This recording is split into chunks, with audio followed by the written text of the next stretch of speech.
Hello, Blender people, Blender community people who are new to Blender, and Blender noobs, and Blender idiots, and anything else condescending I can say to you. This is just a quick tutorial. As always, I'll try and keep it as quick as possible.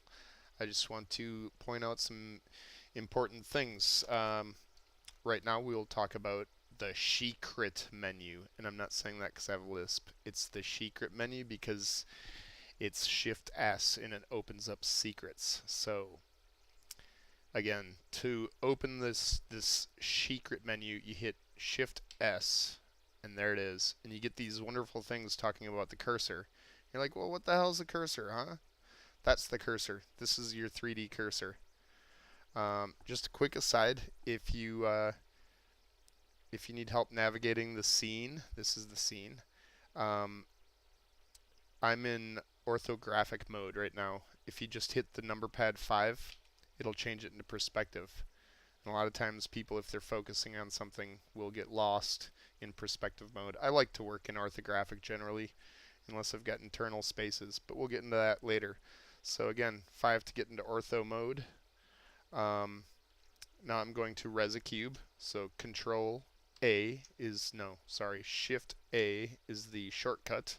You should learn your shortcuts.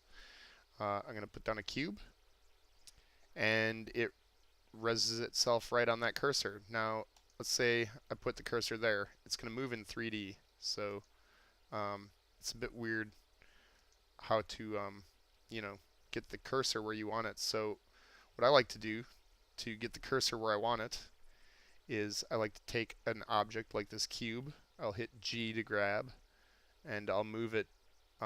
What I'll do is I'll move it from the top, hit number pad 7, that'll view straight down.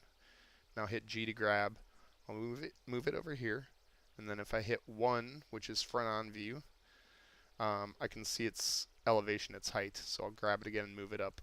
Now, that's where I want my cursor. For some reason, you may want your cursor there.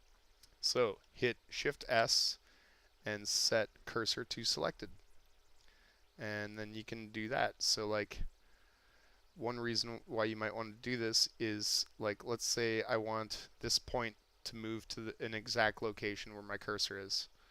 So I can also hit Shift S here and move the cursor to that vertex point, which is handy. I'll tell you why in a moment, because I missed something. You hit Tab to go from object mode to edit mode. So in object mode, you can see this guy here is the center of the object. So when I rotate it, it'll rotate around that center. Now, if I want it to rotate right from that corner, I will hit Object, Transform, and you have to, mind you, you have to be in object mode to do this.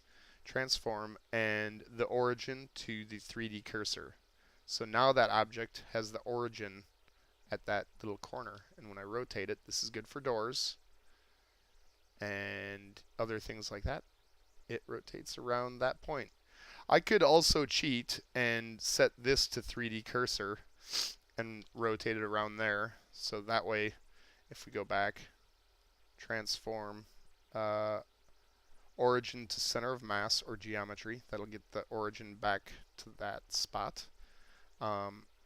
I can still rotate around the 3D cursor without moving the center of mass by selecting this doohickey down here. Now if I want to go back, I go back to median point. See? So anyway, that's just a handy little thing that I've learned working in Blender.